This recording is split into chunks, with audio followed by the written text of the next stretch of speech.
Or like I'm going through a move right now. It's like, well, if I acted like some agency owners, I would say, oh, I'm going to be moving on these days. I should buy a truck. Well, no, you don't buy a truck because you need it for a few days. You rent a truck for a few days.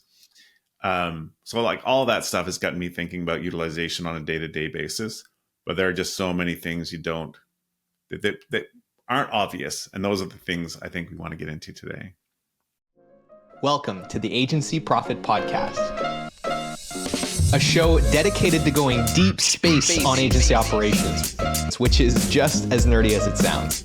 I'm your host, Marcel. I'm the CEO of Parakeeto, a firm that helps digital and creative agencies measure and improve their profitability. Join me as I interview some of the smartest thought leaders and agency owners in our space and go deep into operations, metrics, and all the other things you need to get right so you can spend less time worrying about operations and more time executing on your vision. Hello, everyone, and welcome back to the Agency Profit Podcast. We are joined today by the one and only Carson Pierce. Carson, welcome back to the show. Thanks, Marcel. You always have like this incredible burst of energy at the beginning. It's almost terrifying. Yeah, I was not this energetic right before we hit record while we were on our daily stand-up, but I'm energetic now. No, I mean, this is great. I can't believe that this is my job. I just get to like talk about nerdy stuff.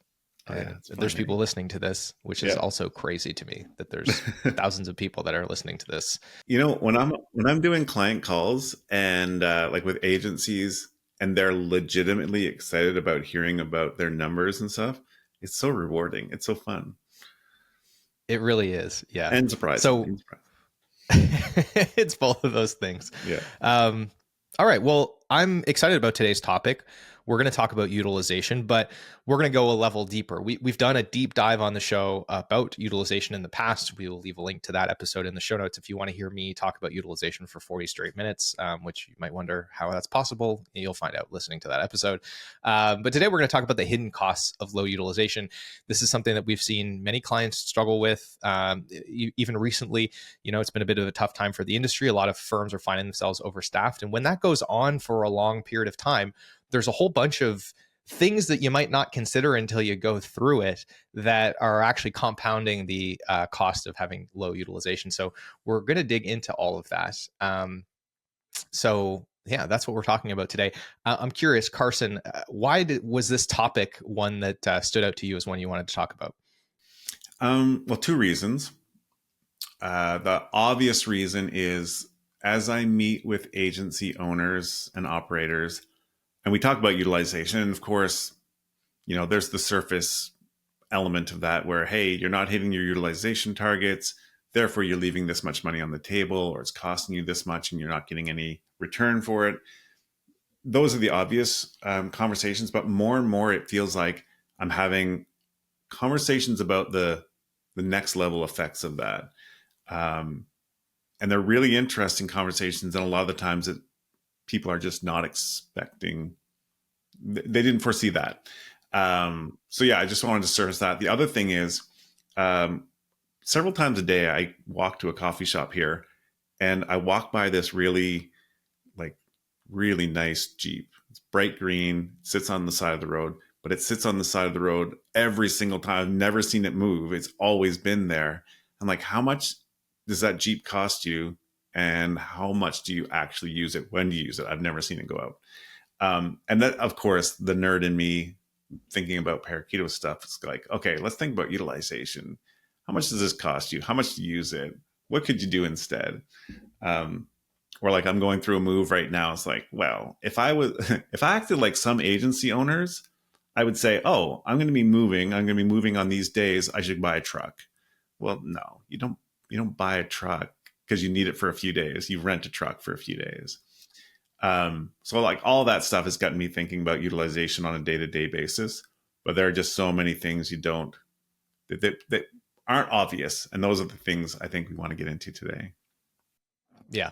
Awesome. I agree. I think we're going to get into some of the nuances around, because utilization is simple. Figuring out that you're over, staffed or underutilized is simple. Fixing it, pretty much never easy. Again, fixing it could be simple, but there's a lot of nuance to it. Timing matters. So, yeah, before we go any further, there's some people listening to this that are probably like, what the hell is utilization? Or there's some people that probably have an idea in their head about what utilization is, but maybe it's not the same as what we're thinking about when we talk about this. So I'm going to take a quick aside to just quickly define when we talk about utilization, what do we mean? Why is that an important metric? And then we can kind of get back onto the main path here and talk about the hidden costs of having low utilization. So the simple way to think about utilization is what percentage of the capacity that you pay for in your agency is actually being used in a given period of time to earn revenue for the firm.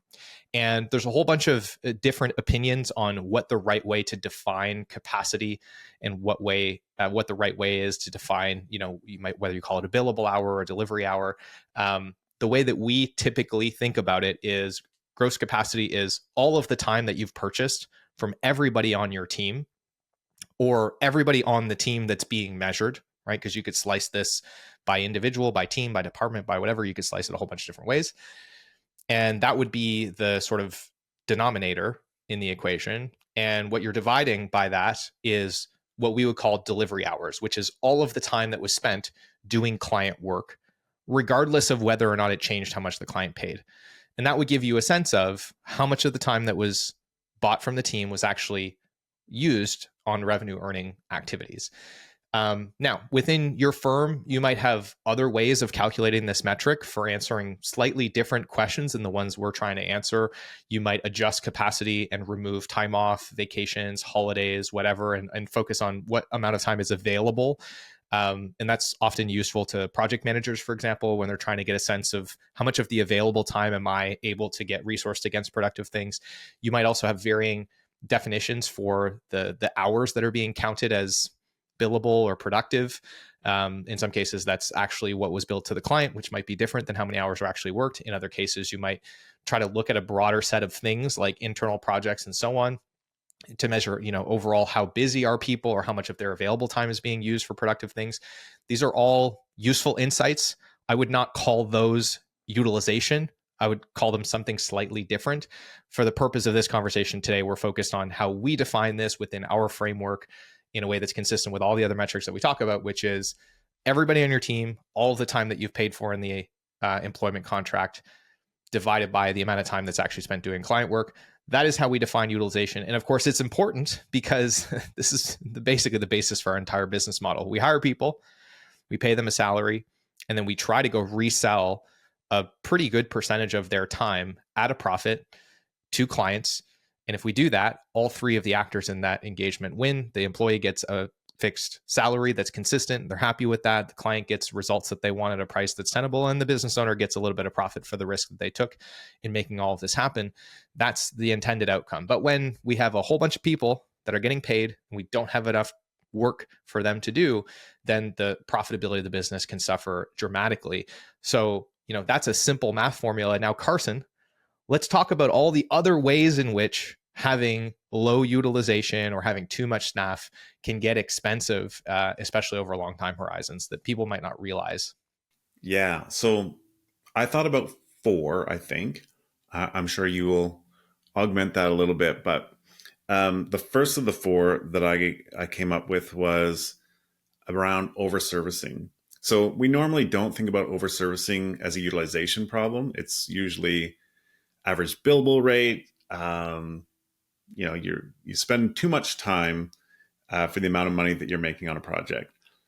But the way that they connect is when your team is underutilized, so you don't have enough work for everyone, people are sitting around, looking around, going, what do I work on next?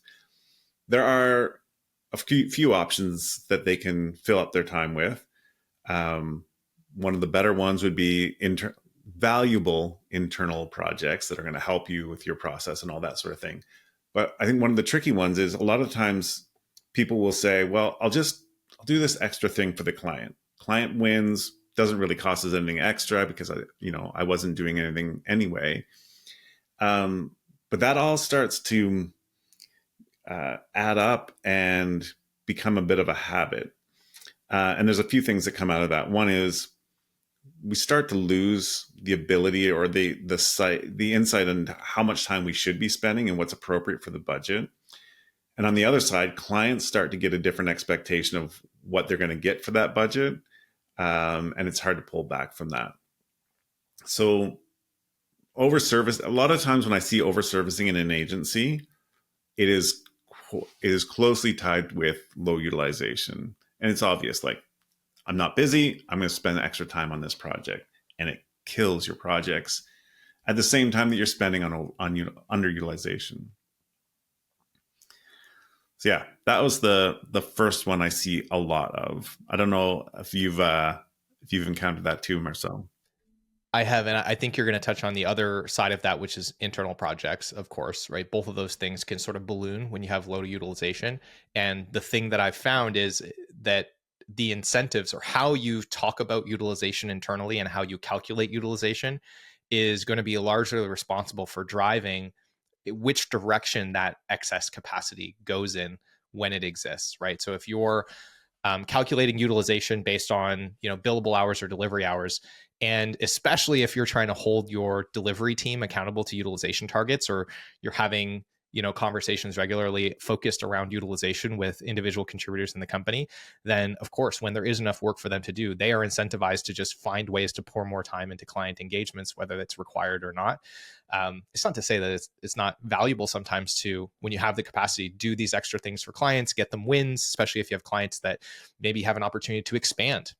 And so you spend a little extra time proposing a new idea to them, or maybe it looks like they might not be happy with what's going on. It might be at risk of churning. Then, you might throw a little bit of time at trying to reconcile that. I think those things are fine, but in organizations where there's an incentive around billable utilization, you'll find that they're always highly utilized regardless of how much revenue is being earned. And that doesn't actually help profitability. And to your point, it can create systemic issues. The same thing is true about internal projects. If all productive time is sort of measured inside of utilization calculation, then you'll just see that time kind of spread all over the place, and in a lot of cases towards internal projects. Mm-hmm. And I guess the benefit of doing that, some of those internal projects, hopefully, is they are directed in a way that helps you to be more efficient the next time you do something. Like, it's around process and SOPs and templates and things like that, that are hopefully sort of like an investment into the future.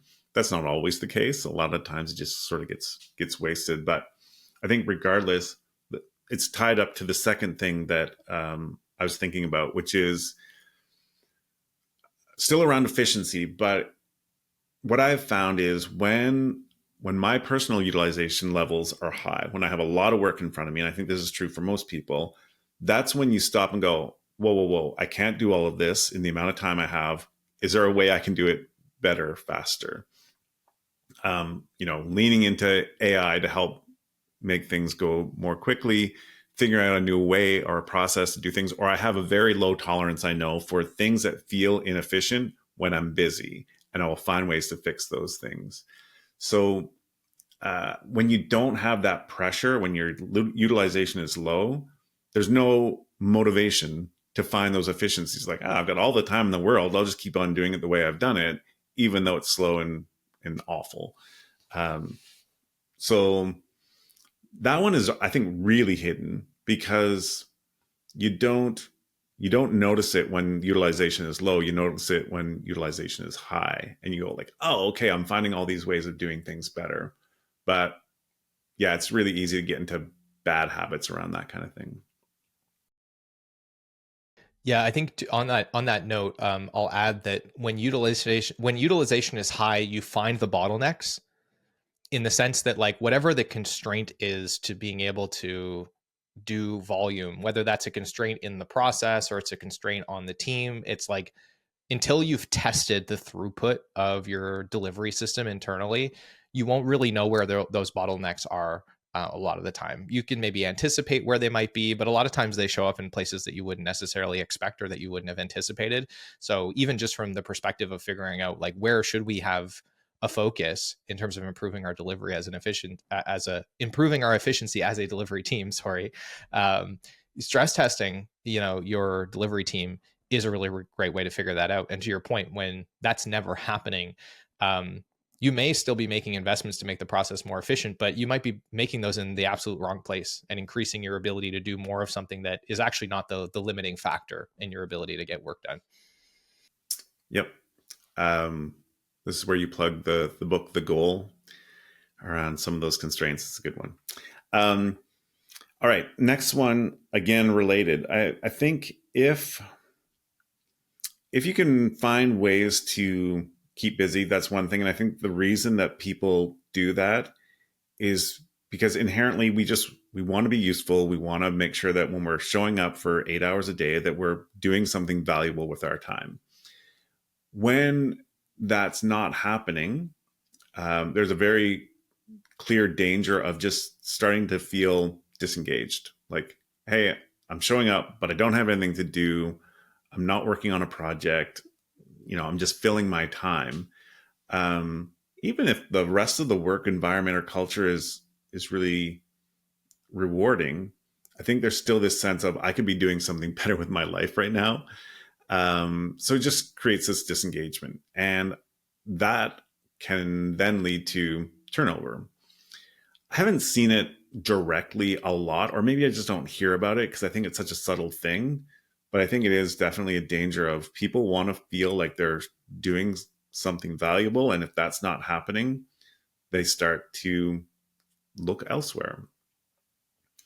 And so, I mean, I'm taking this down a little bit of a tangent, but when one of the obvious solutions to low utilization is letting people go, it feels awful and it feels like the last thing you want to do. But a lot of the times, it's the best thing you can do for that person, because if they're not using their life in a productive way, letting them go to do something different is probably a really good benefit for them. Maybe I'm just putting a silver lining on something, but I think it's true. But yeah, it's definitely a danger. Not being busy enough, your team starts to just disengage a little bit. And then there's the fourth thing I think that comes directly out of that is when you have created this environment where people are not super busy, when they're just filling up their time with other tasks, that creates a new habit. That creates a new standard of this is how hard I work at this job, which is, I mean, not a great thing anyway. But you can't, it's really hard to break out of it. And what I've seen is agencies where they've said, okay, our utilization is way too low. They right size the team. All of a sudden, you let go a few people and that workload has to go back to the rest of the team that weren't busy anyway. And there's a huge amount of pushback because the team's going like, I can't do my old job plus all these other things on top of it. When really the math says, yeah, they can, and they should have been doing it all along. But they've gotten into this habit of working at 70%. And now you're saying, well, no, I need you to be at 100%. Well, I'm using percentages in ways that I probably shouldn't. But you want them to hit their targets. In the past, they weren't doing that. And it's hard. We do not expect anyone to be 100% Exactly. utilized, air quotes. Yeah. Yes. 80%, 100% of 80% is what I want. No. But yeah, it's hard to shift gears. It's hard to like get people into a new groove when things have been slow. It's why coming back from vacation is difficult. That first couple of days, you're like, okay, I was working on a certain pace and now I need to shift into that next gear. It can be hard for a lot of people. Do you want some free resources to help you measure and improve your profitability? If you do, then I want to tell you about our agency profitability toolkit, which you can grab absolutely free in the show notes or by heading to parakeeto.com/toolkit. It's packed with training videos, cheat sheets, templates, and all kinds of other great resources to help you start measuring and improving the essential metrics that are going to drive better profitability in your business. And it's helped thousands of other agencies around the world do the same. So I want to encourage you to go and grab a copy of that. And if you'd rather get in the fast lane and just have our team of experts guide you through the process of measuring and improving your profitability, then I want to encourage you to apply for a consultation at parakeeto.com. And with that, I want to thank you again for tuning in. I hope you enjoy the episode, and I'll let you get back to it. Okay. These are good. So number one, you had sort of overservicing and internal projects. So essentially that time finds its way into other places, not always, hopefully productive, not always productive, not always necessary. And I think importantly, the thing there is when the client work starts to come back, is the team able to right size those things, deprioritize the internal projects that actually are discretionary? How effective are you as a management team of kind of circling back to all of those things and saying like, okay, these are the things that have to happen, these are the things that actually don't need to happen. And it's a risk. I mean, we went through this recently, like, so candidly, 2025, we came into the year expecting to like go straight to the moon and like double our business. And then 2025 happened. So it wasn't exactly as planned. We went through a period where we were a little underutilized. We opened up a ton of internal projects, and Carson, credit to you for always being excited and motivated to take on things and get things done. And then, of course, when new business started coming back and we got busy all of a sudden, now we're in this position of having to like go back and say, okay, we started a whole bunch of internal projects, like which of these are actually priorities, what can be killed, what can be delayed. Like we have to reprioritize, reassess those things. And the same thing is true about servicing clients, right? What are some things that we started doing that were actually temporary, that were one-time things? Although I think we've had a pretty good motion internally about being very disciplined about having that discussion before we go ahead and start doing things. We tend to be fairly conscious about it, but that's the big thing, right? Is if you're going to put that time into productive places because you trust that the work's coming back, just be sure that you can kind of get back to normal levels afterwards. That's a really good one. You talked about a lack of process improvement due to a lack of forcing functions when we're not that busy, which I think is also very astute. The risk that people are going to get disengaged, and even if they are busy, they kind of know that they're just sort of pushing paper around, and that can have a long-term negative effect on the culture, on engagement. And then the last one was around sort of new standards for busyness. So to your point, getting used to, being underutilized and that starting to feel like the new normal, so that when you actually do have the opportunity to be utilized, in some cases at levels that you were utilized before, you forget what that felt like. You forget how to do that. It starts to feel unsustainable. And this is where we often hear from ownership or management teams like, I'm looking at my reports, I'm looking at my capacity forecast, we should be able to handle all this work, and yet my team is telling me they're absolutely slammed and we need to be hiring more people. And usually that's a sign to us, if we're coming in without any additional context, that either there is some kind of gap here in terms of their modeled utilization and their ability to kind of hit that. Could be a lot of reasons for that, or maybe there's a bunch of time tracking data missing, or there is a chronic oversurfacing issue. So what we think it takes to get things done is actually not accurate, but that's definitely a really big one. And the longer that goes on, the harder it is to rebuild that sort of muscle. It's kind of like an athlete, that's coming back after an off season. They're not going to be in playoff shape at the start of the season. Of course, today they're in better shape at the start of the season than they are at the end. But if you go back, let's call it like the NHL in the 50s when they would just drink beer and smoke all off season and nobody went to the gym, then certainly that was not the case. Training camp was literally to get people in shape back in the day, back before professional athletes were professionals. Now, there's one more that I'm going to add to this, which is around opportunity cost. And I think that this one is a little bit more nuanced, but when you think about over a long period of time, the cost of being underutilized and what that does often to profitability, what that does often to your cash balance as a company. Like if things are bad enough, hopefully you're profitable still. So you are still developing positive cash flow, you're maintaining some cash balances, but in a really bad situation, you might start to be in a position where you're not profitable and you're losing money and your cash balance is decreasing. And there's a whole bunch of places where that's going to show up that I think you need to take into account, because the decision a lot of times with ownership teams, especially if they have the benefit of being fairly cash rich and having decent cash balances, is we're going to hang on to people as long as we can. And we're going to trust that the work is going to come back. We're going to go focus on sales and marketing. And in some cases, that might be the right thing to do, especially if you have talent that's really hard to replace. In some cases, that's maybe a sentimental or a moral kind of conflict that you're dealing with. And I understand all of those things. However, every month that is less profitable or unprofitable, you have to think about what that does to your enterprise value. And if you were to take your company to market, to exit, those are sort of stains on your record that need to be explained away or that need to be made up for in the future with higher profitability. and they have a significant cost, and if you just were to apply a very simple heuristic to this, let's say the average multiple for an agency of your size is 5 times EBITDA. Well, if you lose 10 grand in a month, you had to multiply that by 5. Or if you miss out on the opportunity to make 10 grand in a month, you got to multiply that by 5. So your opportunity cost in terms of enterprise value is 5x. That's before you consider just like what that's going to look like in terms of your growth rate and your trajectory, especially knowing that you don't know if you're going to be able to rebound from it necessarily. The second thing is the cash balance.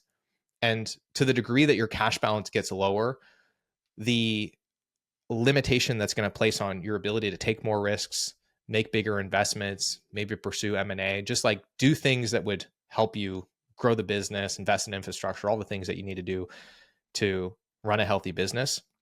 And I think the most easy to not consider is the change in your mindset as an ownership team. When your profitability gets low, your cash flow starts to slow down, and your cash balance starts to decrease as a company, you go from playing to win to a mindset of playing not to lose. And, as a fairly conservative person who had fairly conservative business partners in the past, this psychological battle as a founder of like constantly trying to push ourselves to play to win as opposed to not doing what is natural to us, which is playing not to lose, is challenging enough in the good times. But when you're feeling like you're on your back foot, you're really concerned about cash, it's so easy to just fall into the trap of operating in a playing not to lose mentality. And that can have a ripple effect that holds you back for months or years in terms of how much you could have grown, how much more profitable you could have been, more aggressive, strategic, maybe a little bit riskier kinds of decisions, but that really could have put you in a different position strategic as a business. And so that one is really hard to quantify, but I don't think you can underestimate the psychological cost of anything that puts you in a compromised cash position in terms of how you operate as a leadership team, especially as an ownership team, and the mentality you bring to decisions and the mentality you bring to strategy and all of those kinds of things every day. So yeah, a little bit more ephemeral, but I think important to take into account. Yeah. None of these things are really obvious. And I think that's why they're a bit tricky. Um, but yeah, one thing I think if we're going to like offer a takeaway here, it's going to be make sure you're very careful about what you're doing with that unutilized time. I mean, ideally, you just fix it, more sales, right size the team. But if you're not going to do that for whatever reason, just being very deliberate about how you're going to use that unutilized time, setting expectations with clients. If you're going to use it on overservicing, but setting those expectations like this is not a normal way. We're doing this for this reason. It's a one-off thing, whatever, however you need to phrase it. If you're doing internal projects, making sure that there's going to be a payoff for those in the end, but just, yeah, being really clear about it. And the second thing I think is when you're recovering from it, when you're all of a sudden busy again, and you touched on this a little bit, but um, people are not math problems. So it's really easy to look at the numbers and go, oh, okay, well, now utilization should be this, and everyone should be busy and everyone should get their work done. But people are human beings, and it's not that simple. So I think we also have to take that into account of saying, you know, how do we get people into new habits? What expectations can we set? How do we need to shift some of the, ways we've been doing things in the past? For me personally, I mean, you touched on this again. Um, when we were a little bit quieter at the beginning of the year, I did take on some internal projects, and I did do some deliberate over servicing for some of our clients. And then it was like this shift back. It's like, oh, but this project is halfway done, or I have all this homework left over from a client that I promised them. It's not just all of a sudden turning a switch. You have to like work through a bit of a process to shift it around a bit. So that's why we don't want to get into the danger in the first place. Yeah. And I think if you are going to deliberately go down some of those paths like we did, I think the important thing is having a dialogue, as a team, as a management team, so that you're able to prioritize things and get those transitions and be clear on like, what are we trying to get back to and why? And so, just to kind of zoom this out a little bit, we've talked about this concept a number of times on the show, but this all comes back to the model, right? And I think this is why it's so important for a firm to have an understanding of their model, because the reality is at some point, you need a certain amount of utilization and a certain amount of earning efficiency to earn the amount of revenue that's required for the business to make a profit, right? And so without really taking into consideration the entire model of the business, it's very easy, and it can often be a trap to fall into this sort of discussion about an individual person's utilization targets and whether or not those are, reasonable or feasible or not. And people might question, like, why this number, is this arbitrary? And unless you've actually considered your entire model and how the sum of all of your people, all of their individual utilization targets, all of their time off, what you charge, your expenses, how all of that adds up to a result for the business, then those targets are going to feel arbitrary and be very hard to justify and feel like you just kind of pluck them out of thin air. So that if you've never done that exercise before of sitting back and really developing a model for your business and understanding how all of this capacity stacks up to revenue and margin and profit, I highly encourage you to do that. And there's some free tools in our profitability toolkit to walk you through how to do that for the first time. Yeah, and it's interesting because you're right. I think there's a tendency to just make up numbers like, hey, we heard that developers should be 80% billable, and that's what you plug into your models. But there's so much more. I'm working with an agency in Europe where they get something like 40 days off a year, like just government mandated time off, right? That has a big impact. I can't have a low weekly utilization for people if they're also getting 40 days off. There has to be some balance there. And it turns out that they do have higher expectations per week, knowing that people have more time to take breaks and things like that because they've got this extra time off. But until you do all that math, it's really hard to figure out, like, what should it be? So yeah, the model is really helpful for that. No, amazing. So we've covered a bunch of stuff today. We've talked a little bit about utilization and what it is. We've talked about some of the hidden costs of having low utilization, being overservicing, internal project bleed, a lack of process improvement because there's no real forcing function, the potential disengagement of teams, a new sort of lower standard, or I guess a lower sense of, I'm trying to find the word for it, homeostasis, right? People feeling like some not very busy state is actually the normal state, and that where their normal state's supposed to be is some kind of heightened or unattainable state of busyness. And finally, sort of the psychological and strategic opportunity cost of being in a compromised position from a cash and profit perspective over a long period of time. Is there anything else we haven't touched on that you think is important before we wrap this episode up? No, I don't think so. I think, like I said, it's just we have to think about the numbers in human terms, though. All of them. Like I kind of talked about the recovery sort of period, but I always talk about this with agencies is I'm going to come to these calls with agencies and talk about the numbers, what I see there, but it always has to be married with what's going on in real life, because the numbers are only half the story. So I think, with all of this, we have to take into consideration that context as well. I'll close this out by just saying a few things that I wish more people had said to me earlier in my career, especially after the year that we've been having. In all transparency, we've had a lot of changes at Parakeeto from a team perspective. We've completely restructured the company over the last 6 months. And there are some roles that no longer exist or currently don't exist at Parakeeto that I was absolutely terrified. I remember there was a point in time when if I wrote down my biggest fears, or I told my therapist about what my biggest fears were, it was like these two people not being in the company anymore. I don't know. I can't even imagine what that would be like. Both of those people are not here anymore. And things are okay. Like, we figured it out. And we reassessed those roles. We found some opportunities in that exercise. And so all of this to say, I think the hardest part psychologically when you're overutilized is trying to come to the decision to let people go.